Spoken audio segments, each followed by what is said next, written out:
महाराज जी, क्या कोई ऐसा मंत्र या स्तुति है जिसे सुनकर गर्भस्थ शिशु को आध्यात्मिक बल और शुद्ध संस्कार मिल सकते हैं? भगवान के नाम कीर्तन और भगवान की लीला कथा में अपार सामर्थ्य है।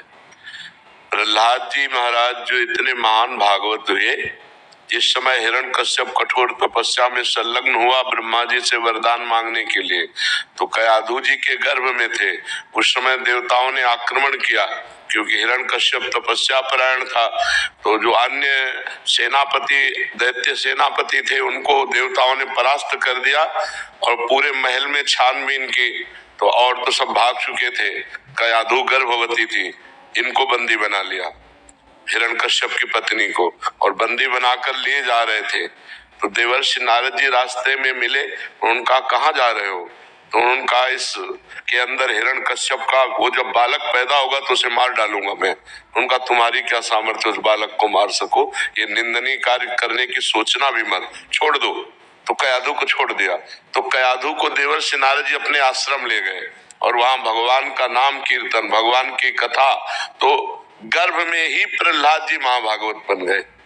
जैसे गर्भस्थ शिशु अभिमन्यु, अर्जुन जी चक्रव्यूह तोड़ने की कला गर्भस्थ शिशु को शिक्षा दी। अब वो जब 7वां द्वार तोड़ना था आखिरी, तो उसमें माँ को नींद आ गई, तो वो नहीं सुन पाए, क्योंकि माँ के काम से ही वो सुन रहे थे। तो इससे पता चलता है कि अगर हम गर्भस्थ नारी को सात्विक भोजन पवावें, भगवान की कथा सुनावें, भगवान नाम कीर्तन करवावें, शास्त्रों का कीर्तन सुनावें, तो इससे उसका परम मंगल हो जाएगा। और रामकृष्ण हरि जो नाम प्रिय हो, खूब नाम जप करे, इससे जो गर्भस्थ शिशु है वो भक्त, भगवान का भक्त बनेगा, वो धर्मात्मा बनेगा। लेकिन जब गर्भ रह जाए फिर मैथुन नहीं करना चाहिए। ये लोग गृहस्थ लोग मनमानी आचरण करते हैं, इसलिए बच्चों के अंगों पर प्रभाव पड़ता है और वो बहुत हानिकारक होता है और बच्चे कामुक पैदा होते हैं।